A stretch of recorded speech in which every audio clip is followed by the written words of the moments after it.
Perkenalkan, nama saya Niken Aulia dari kelas 1298 nomor absen 24. Saya akan menjelaskan tentang rehabilitasi ekonomi Orde Baru. Kondisi ekonomi yang diwarisi Orde Lama sangat buruk. Sektor produksi barang-barang konsumsi misalnya hanya berjalan 20% dari kapasitasnya. Demikian pula sektor pertanian dan perkebunan yang menjadi salah satu tumpuan ekspor juga tidak mengalami perkembangan yang berarti. Hutang yang jatuh tempo pada akhir Desember 1965 seluruhnya berjumlah 2.358 juta dolar US dengan perincian-perincian negara-negara yang memberikan hutang pada masa Orde Lama, ada blok negara komunis, negara barat, dan sisanya pada negara-negara Asia dan badan-badan internasional. Program rehabilitasi ekonomi Orde Baru dilaksanakan berlandaskan TAP MPRS nomor 23 tahun 1966. Yang isinya antara lain mengharuskan diutamakannya masalah perbaikan ekonomi rakyat di atas segala soal-soal nasional yang lain termasuk soal-soal politik. Konsekuensinya, kebijakan politik dalam dan luar negeri pemerintah harus sedemikian rupa hingga benar-benar membantu perbaikan ekonomi rakyat. Dengan demikian, maka prioritas pertama yang dilakukan pemerintah untuk rehabilitasi ekonomi adalah memerangi atau mengendalikan hiperinflasi antara lain dengan menyusun APBN yang berimbang. Untuk menanggulangi masalah hutang piutang luar negeri, pemerintah Orde Baru berupaya melakukan diplomasi yang intensif dengan mengirimkan tim negosiasinya ke Paris, Prancis, atau Paris Club. Untuk merundingkan hutang piutang negara tersebut, pertemuan Paris Club telah mencapai kesepakatan terlebih dahulu dengan pemerintah Belanda mengenai pembayaran ganti rugi sebesar 165 juta dolar US terhadap beberapa perusahaan mereka yang dinasionalisasi oleh Orde Lama pada tahun 1958. Diplomasi selanjutnya yaitu adalah London Club yang terjadi di Inggris untuk merundingkan hutang piutang swasta. Telah dicapai suatu kesepakatan untuk membayar ganti rugi kepada perusahaan Inggris yang kekayaannya disita oleh pemerintah RI semasa era konfrontasi pada tahun 1965. Pada 10 Januari 1967, pemerintah Orde Baru memberlakukan UU Nomor 1 Tahun 1967 tentang penanaman modal asing atau PMA. Dengan UU PMA, pemerintah ingin menunjukkan kepada dunia internasional bahwa arah kebijakan yang akan ditempuh oleh pemerintah Orde Baru berbeda dengan Orde Lama.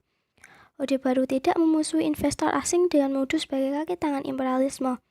Sebaliknya, aktivitas mereka dipandang sebagai prasyarat yang dibutuhkan oleh sebuah negara yang ingin membangun perekonomiannya.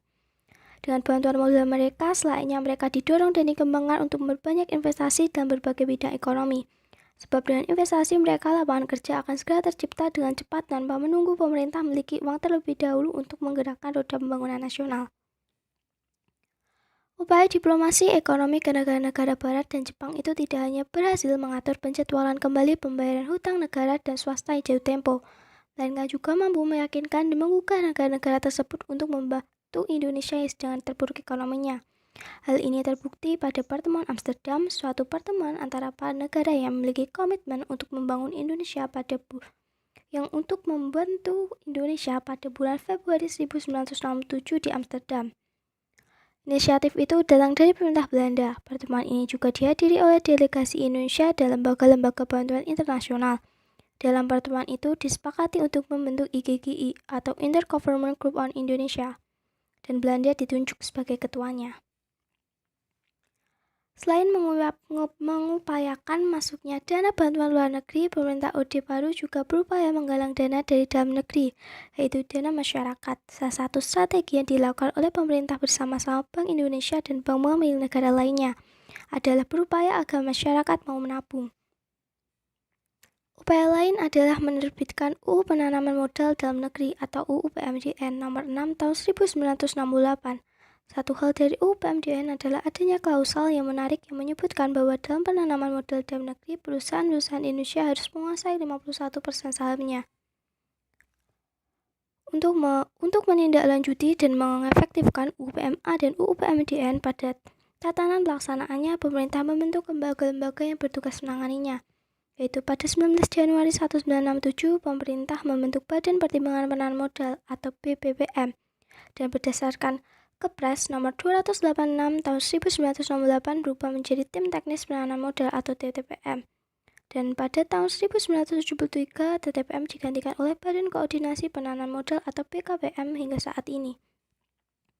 Kebijakan-kebijakan yang diambil pemerintah pada awal Orde Baru mulai menunjukkan hasil positif. Hiperinflasi mulai dapat dikendalikan dari 650% menjadi 120% pada tahun 1967 dan 80% pada tahun 1968, sehingga pada tahun itu diputuskan bahwa rencana pembangunan 5 tahun atau Republita pertama akan dimulai pada tahun berikutnya, yaitu 1969.